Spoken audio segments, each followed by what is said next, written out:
welcome to this BTW Bellabeat Talks Wellness podcast episode. Today we'll be talking with Giulia about some yoga, the menstrual cycle, and maybe even dabbing into spirituality a little bit. But before we dive into all of these wonderful topics, I want to introduce myself. While there's plenty of other podcasts out there and channels dedicated to discussing health and wellness, in general, these topics are explored or delivered not so female friendly. And so that's where BTW steps in.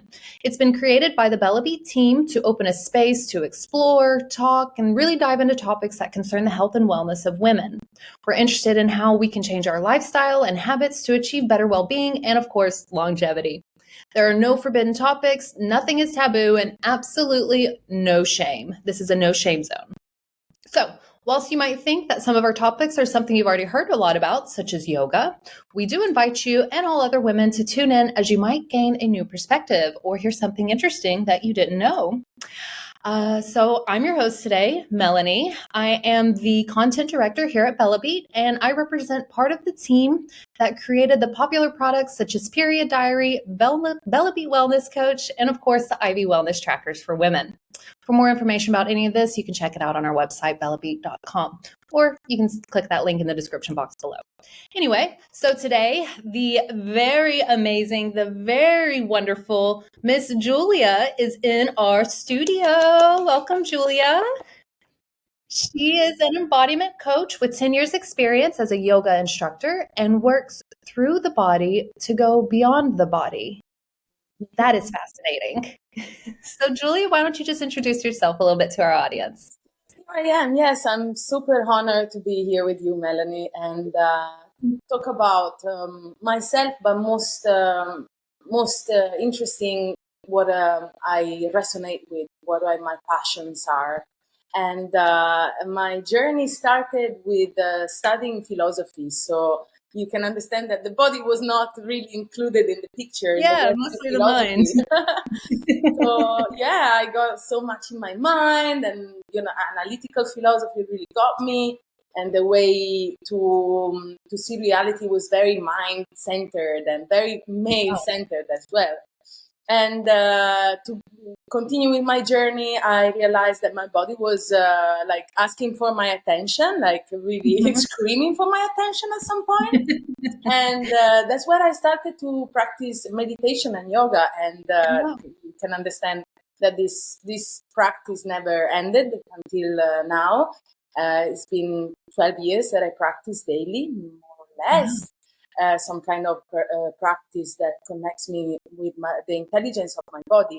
I've done a lot of trainings, but we're not here to talk about that. I really found the philosophy, practical philosophy of the Eastern world, and got a lot from that, but also now from other practices that are more and more including the body, like somatics and these amazing neuroscience discoveries that are really seeing what the ancient practices of yoga already have seen long ago.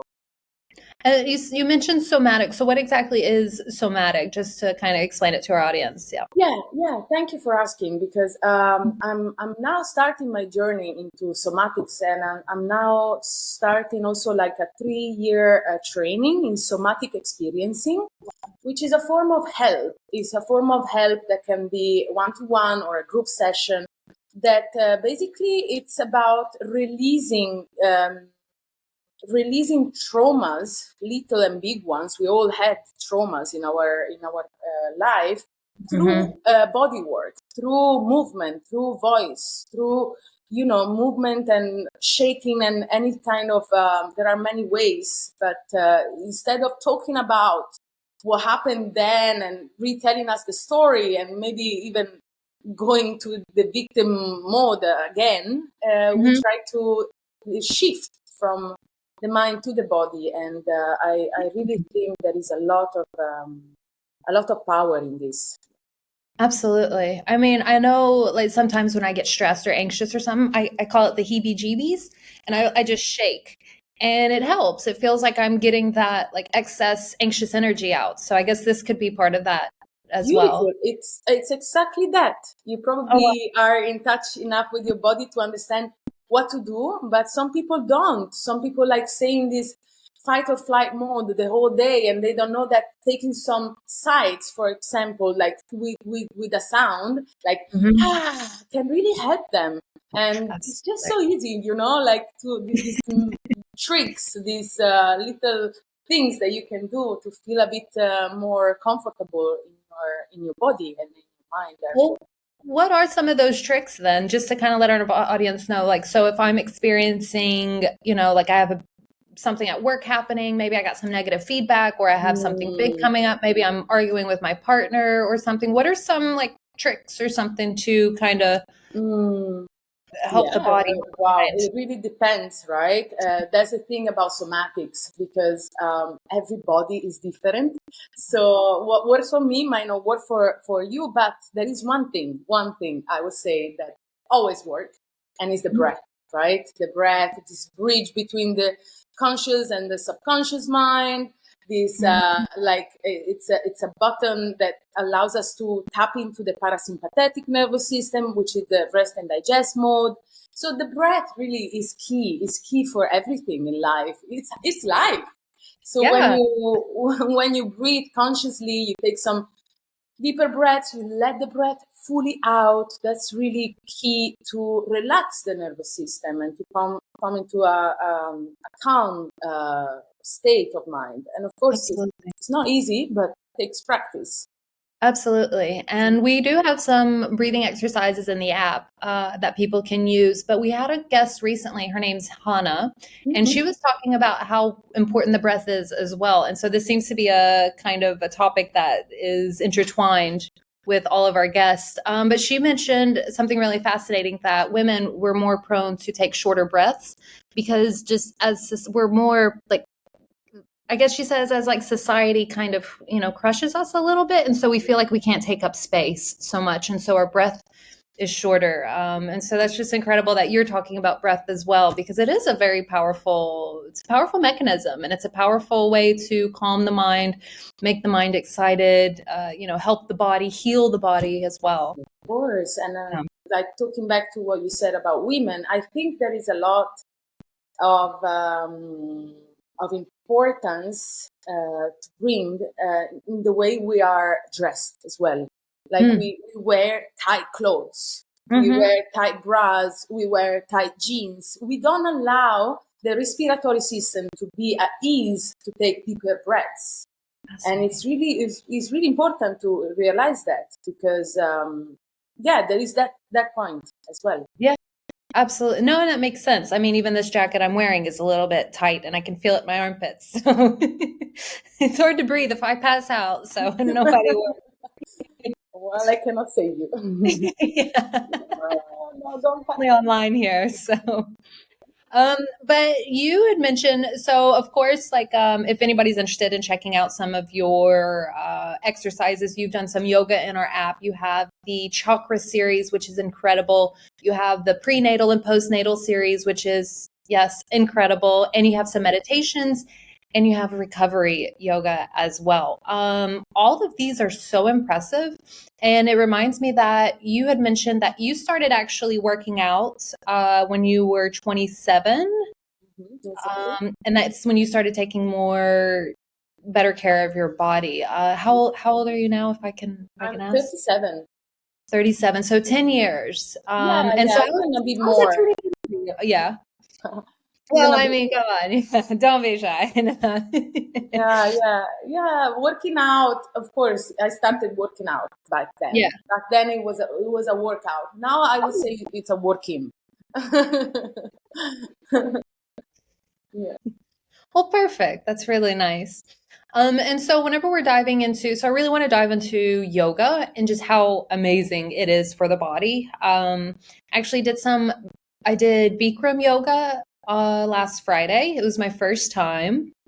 It was an experience. I'm not gonna lie. It was very, very intense, and yoga can be intense or it can be very soothing. But what is it about yoga that drew you to it? Okay, so at the beginning, it was the discipline. because we need to start with that. The discipline is something we've not been told so much how important it is to have a kind of self-discipline. You don't have to show it with everyone. To show up for yourself daily. And that's what it draws me to yoga. Then, you said, yoga can be intense, yoga can be soft. Beautiful, because as women, we need that. We need that balance in the ovular phase to when we feel like, I have a lot of fire, release that fire, burn it, like go with it. And in the like menstruation time, like, or the luteal phase, when you feel tired, bloated, just stay, just listen, breathing, relaxation. It's beautiful. Yoga gives you all the spectrum. And so, you know, like what I think yoga is missing in the last decades for the women world is this awareness that the practice is not going to be the same. And Bikram yoga, it's exactly male-centered practice, because it's always the same sequence. It's always big high heat, and it's not always what a woman needs, right? That's true. I noticed that I approach different workouts, of course, very differently within like my menstrual cycle. So like, as you said, in the ovulation phase, there is that fire. I'm more explosive. You know, I want to do like HIIT style Pilates and really just get out there and get that energy out. But then with this yoga that I did, I think that would have been better. And please correct me if I'm wrong. I think Bikram yoga might have been, or hot yoga would have been better for my ovulation phase. But I was doing it while I was PMSing, and I got really lightheaded, and I just really didn't. I started kind of getting some negative thoughts. You know, my mind sort of started not going in a great place. Not surprised. I'm not surprised. Yeah. It's like this, and yeah, it's great that you listen, and you know you've been doing this experience, and it's okay, and it's good to do an experience, but maybe go back in another phase of your cycle, and you will see that it's a totally different one. Yeah. What kind of poses would you recommend for, you know, menstrual cramps or hormonal balance, let's say? Okay. Yeah. So Get into the good stuff. I love child pose with a bolster in between the legs. Ooh, the okay. belly is resting on the bolster, which is a cushion. You can use a cushion. And it's really like soothing. I don't suffer at all from from cramp pain. I'm very lucky in that. But when I was in London and the stress was high, I remember that being so soothing. And anything that really can make you feel the belly in contact with something soft. Because you want that softness, you want that release. Yeah. And I have the idea, in my opinion, the cramps are a resistance to something that is natural, to this let go process that is natural, and it's a resistance within us because we are told to be resisting the letting go. No? Absolutely. That's really great. And then what about, you know, what should women take into consideration then? So if they're on their periods and they're practicing yoga, you know, of course, I would imagine, you know, putting those, well, why don't you tell us? Yeah. What poses would women really benefit from on their period, and what should they avoid? Yeah. Hip openers, soft, moving like water, you know, like very intuitive movement. Put a song that you like and just move. Like I was thinking this morning in my practice, how empowering is to feel free to move as you please, you know, and how little time we allow ourselves to do that. So yeah, put a music, because vibration is healing, and just move like a wave. Feel also like a bit awkward sometimes. It's okay, but like allow yourself to move like a fluid, as we are. The majority of our body is water, so That's true. I recommend that for sure. That's awesome. And then what other kind of, so let's just go through all the cycles and stuff, you know, so like ovulation, what kind of yoga or what kind of movements would you recommend? Yeah, so as you say, in ovulation we feel usually, and we're generalizing because everyone is Yeah, absolutely. different, Just generalizing here. but Yep. generalizing, we feel strong, we feel in power, we feel joyful, productive.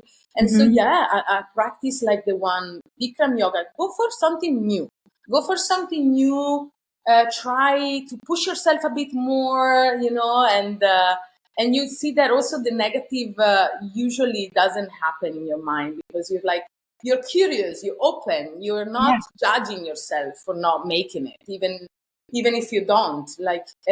This is what I like to do in my body practice. I like to try something new, push myself 1 kilometer more running, Mm-hmm. to try that inversion in yoga that I know I fall on again and again and again. And yes, that's what I think. Is good. But you have beautiful inversion poses. We have some in the app, and you can definitely see that you were practicing those, and especially during that ovulation period, that fertile window really did you good on that. So Yeah, well, there it's are awesome. others that don't come so easy, like the handstand is really Mhm. still, but I don't mind, it's not about getting there. It's Yeah, the journey. journey. The journey Yeah. is never ending. It's beautiful. This is life.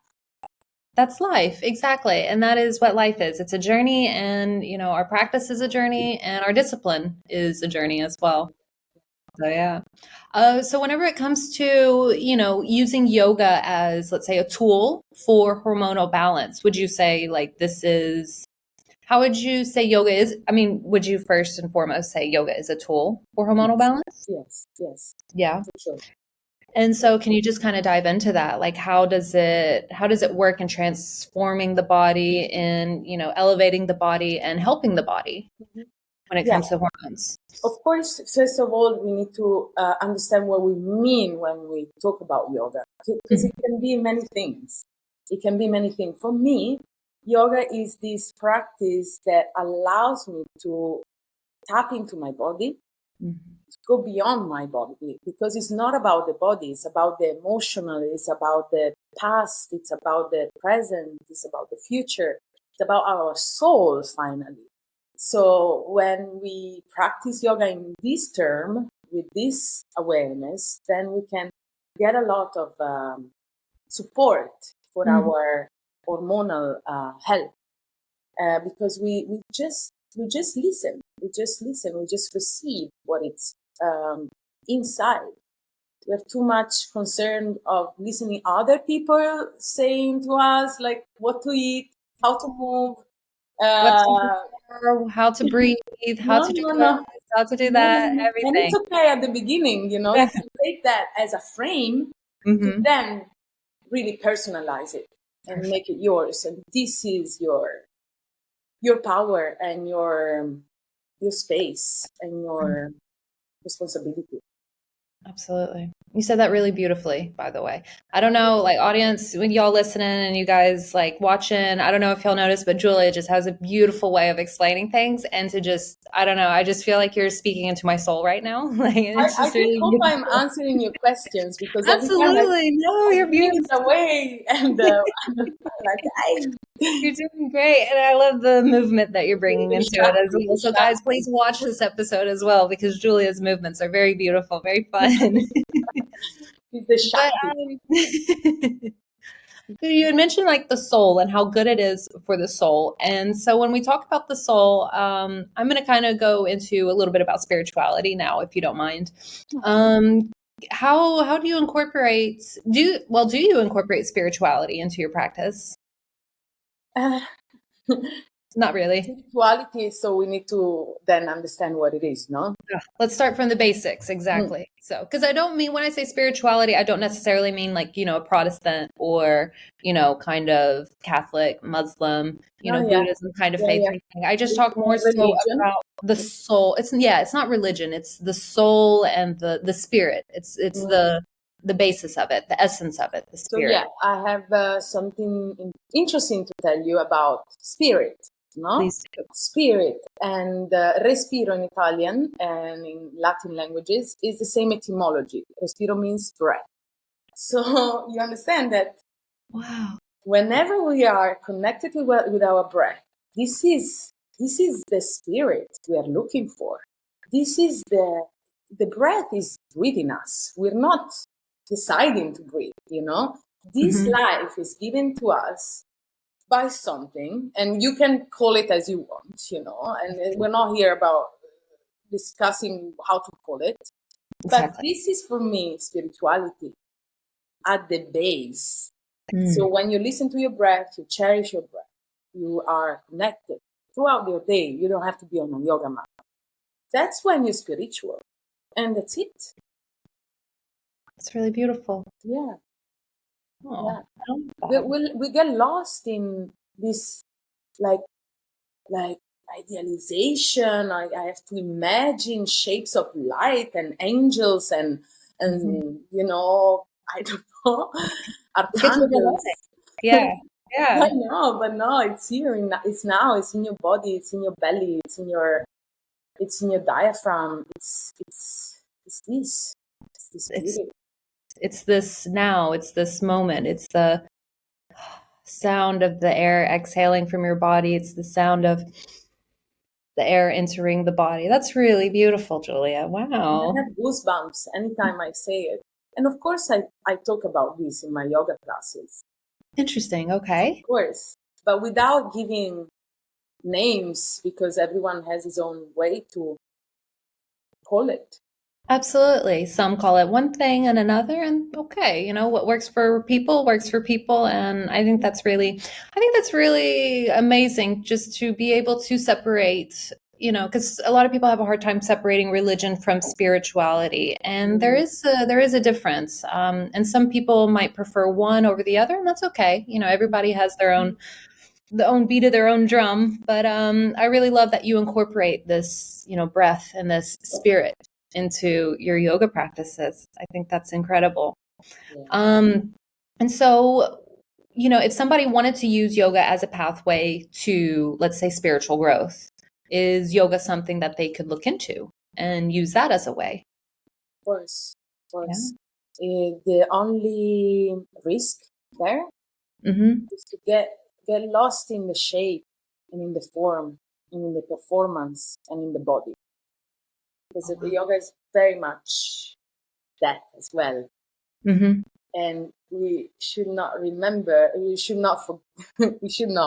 forget that the body, it's a tool. It's just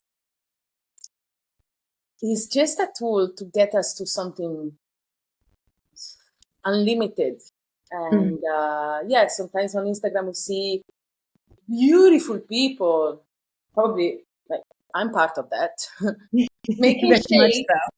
I'm aware I'm part of this, but I try to bring that idea again and again, and that intention that this is not the goal.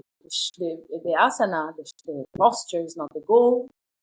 It's just a medium to go somewhere behind. To go through it. Yeah. But it's tricky to remember, because I forget as well sometimes. I start my practice and then I go into some kind of challenging. I want to challenge myself, and I want to also film it on my Instagram. Hey, go back. Remember the principle of it. Remember the base, the foundation of it. Yeah. And stuff. Well, that's something really fascinating as well that I noticed with yoga is, so, I mean, I'm not going to cheat on my girl Pilates. Like, she'll always be my number one girl, but my, I guess you could call it my rebound, my booty call, if you will, is yoga. And I have a very love-hate relationship with yoga, just because I am always challenging myself and I am very competitive with myself. And, I sometimes compare myself to others in a yoga class. And I'm like, oh, they can bring their forehead to their knee in this pose. Like, why can't I be that flexible? Like, what's wrong with me? Like, come on, Mel, come on. But, you're right. You do have to sort of take a step back and remember, like, wait, this isn't why I'm here, not to bring my forehead to my knee. It's to reconnect with myself and to reconnect with my body and reconnect with my breath. Even though sometimes it's hard to breathe in yoga poses. Can you help me with that? That's an interesting topic. Just yesterday, I listened to a podcast of of a person that I follow and I really appreciate, Shona Mm-hmm. Bertu. I don't know if you know her. And she was saying, like, you go to a yoga class, the teacher tell you to lift up, straight, tall spine, open the chest, and start breathing deep. And of course, many of us cannot breathe deep in this hyper extended shape. Yeah. And she, like, of course, it tense up all the muscles.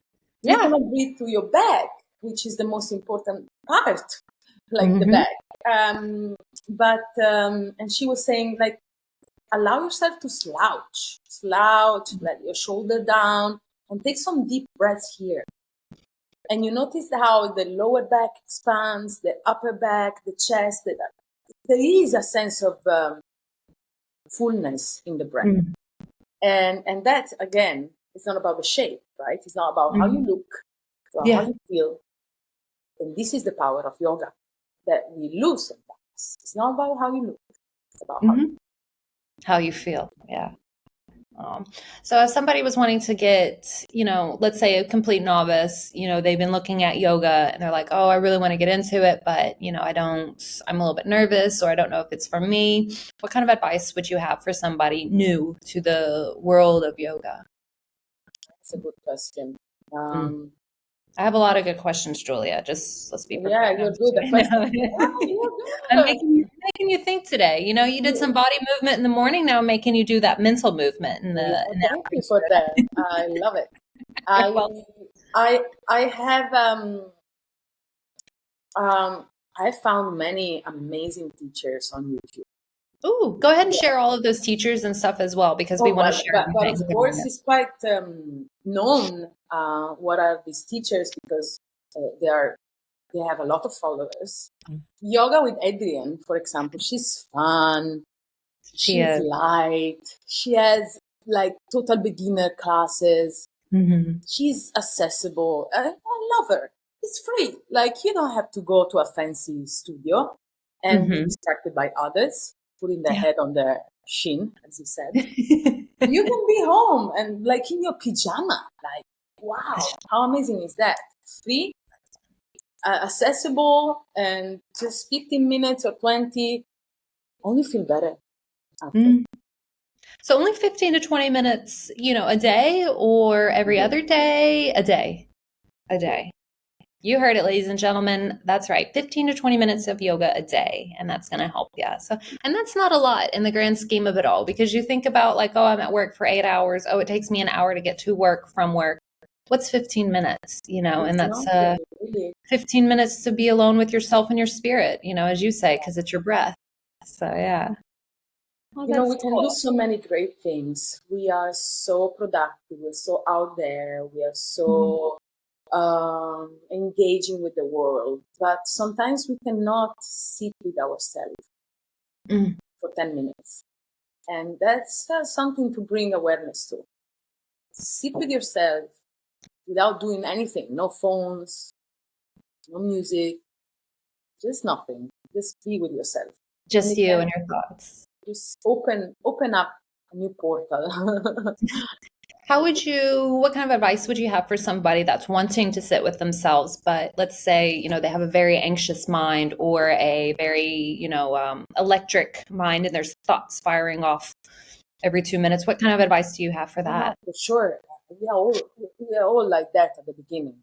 Yeah. That's why yoga is so, it's so good, because you follow an instructor, you breathe together with the instructions, you move. Yoga is the beginning of this journey that brings you at one point, maybe, and I'm still working on it, to be sitting with yourself for a period of time that is long, maybe an hour or so. And that is a long time. I'm not there yet, but...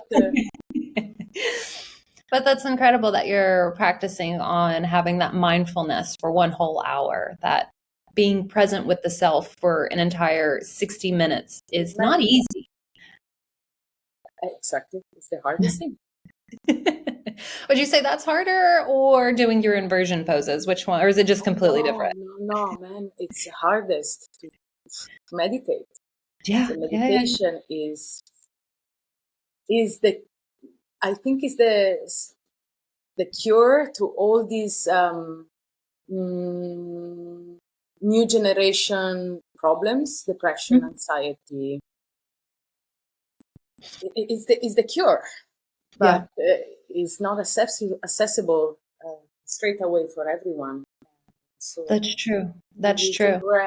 Breath techniques, yoga postures. Get that. What are some really good, okay, let's kind of go into like a little bit of meditation, because you also did some really awesome meditations for our app.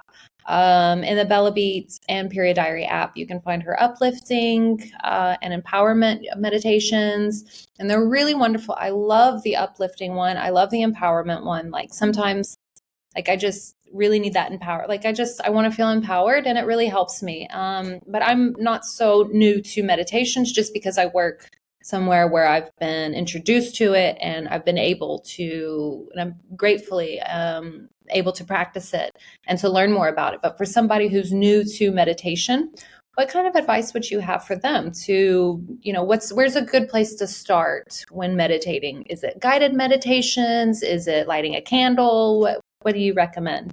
Yeah, guided for sure. But you're right. Also having a space in your house, that a corner, it doesn't need to be a big space, just a little corner where you put something that is important to you. Maybe it's a plant, maybe it's a picture of a dear one or whatever. It's like a little altar, but we don't want to go into some like too spiritual concept of an altar. Right. How it should be.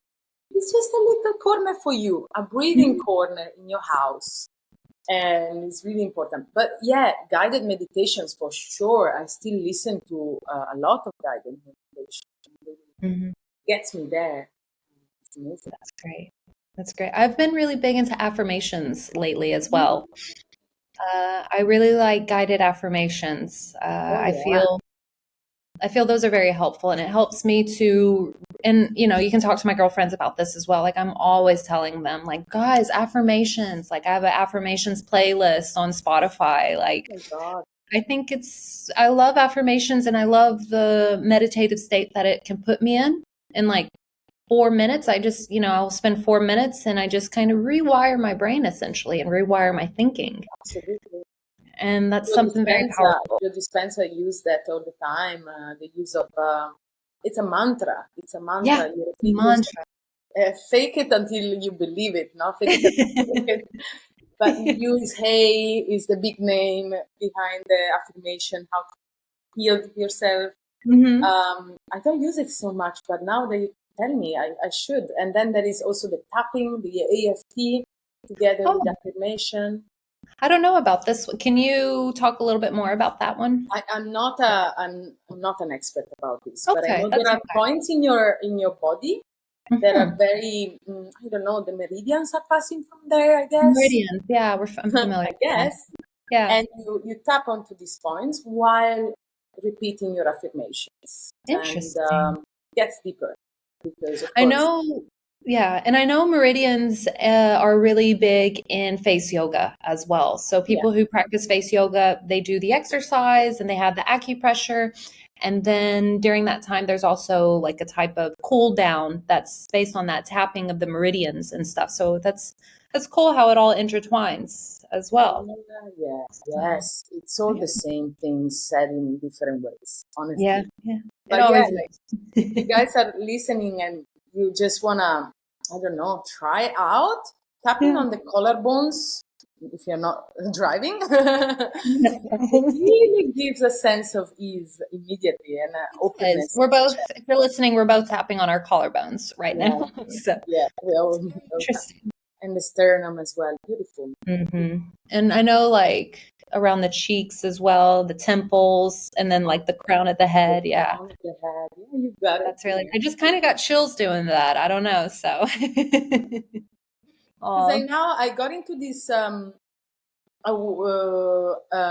knowledge that in order to activate your lymphatic system, you have to rub specific parts of your body and tap them as well. Yeah. Interesting, huh? That's very Because interesting. Yeah. I didn't know. I didn't know. So some parts are like the jaw, the neck, Mhm. the Well, side. we learned with Hannah. She does lymphatic massages as well. She's yeah, and she was talking about how like when you put your feet on the wall, like if you're laying on your back and put your feet up, and to kind of let the blood rush, but you can see swelling, and when you see that, you kind of help it flow through your legs and stuff. And so that's like where the tapping and the rubbing comes in as well to just open. Sorry. Oh, bless you. No, you're okay. I saw Yeah, that yeah, coming. yeah. So now I'm doing it every day, every morning. I'm rubbing and tapping just different parts of the body too.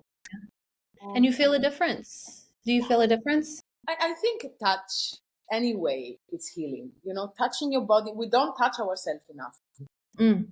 and so touching ourselves is good. Yeah. Massage our feet. I love like soft little rubs on myself. I do Yeah, love that, and playing with my own hair sometimes is really yeah, nice.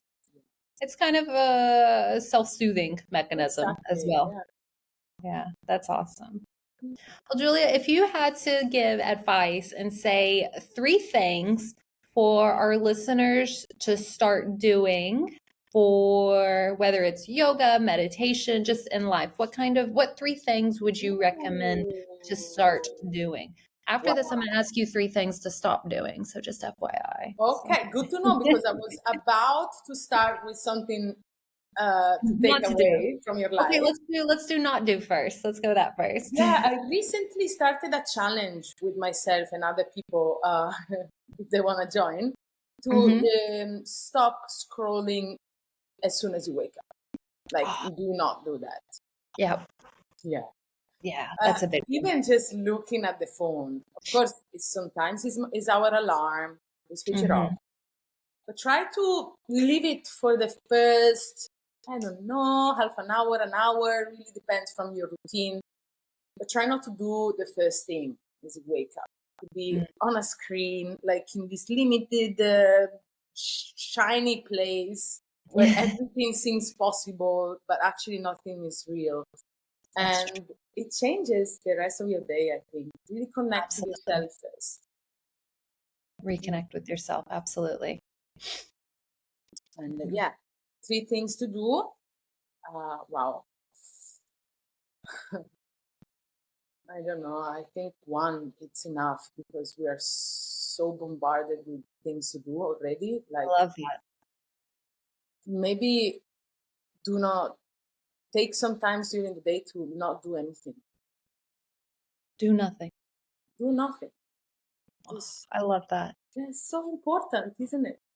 That is incredible. Because in nothingness, you can sometimes find wholeness. And I know that's kind of counterintuitive almost, but there's a really like completeness with that nothing where you're just sitting there.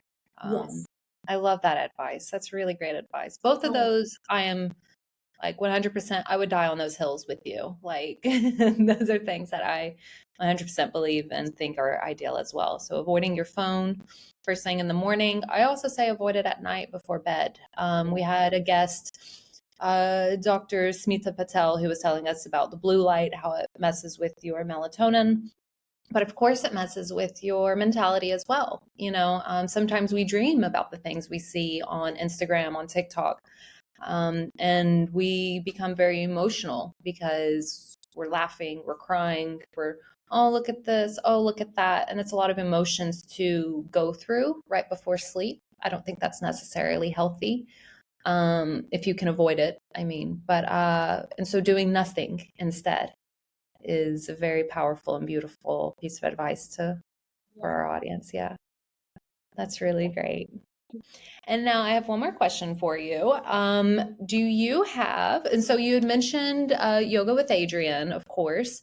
Do you have any other recommendations for our audience, either, books that they would want to maybe pick up on to learn a little bit more about yoga or learn a little bit more about meditation, maybe publications? Is there anything that you would recommend our audience to look into if they're wanting to learn more? Other than following you on Instagram, of course, which we will put her handle in the description. Don't worry, guys. So you can find her. Um, yeah, as a base, like fundamental book about spirituality, if you want to call it, mindfulness, the power of now, of course. That's a really good one. That's a good one. And I personally love Tara Brach meditations. She has a lot of them on her website and on Spotify as well, and YouTube. Okay. Love her voice. And book about yoga.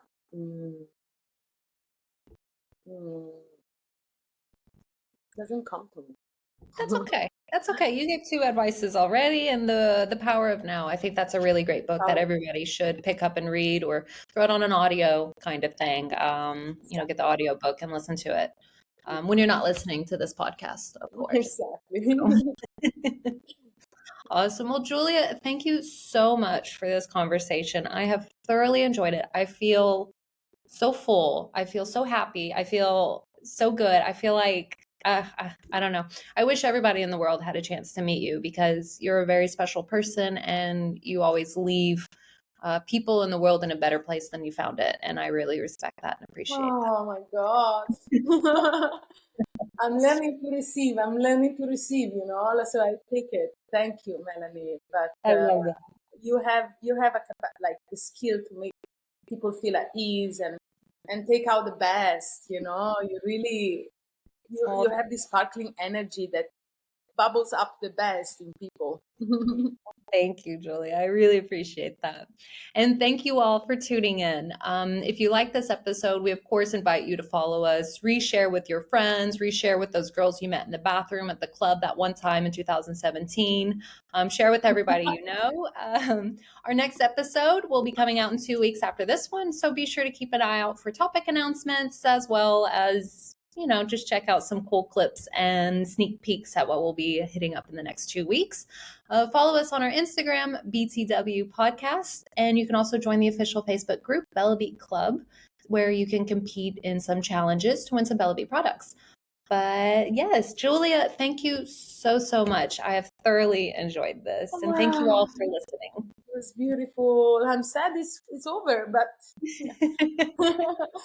next time. All good things come to an end, unfortunately. Thank you so much.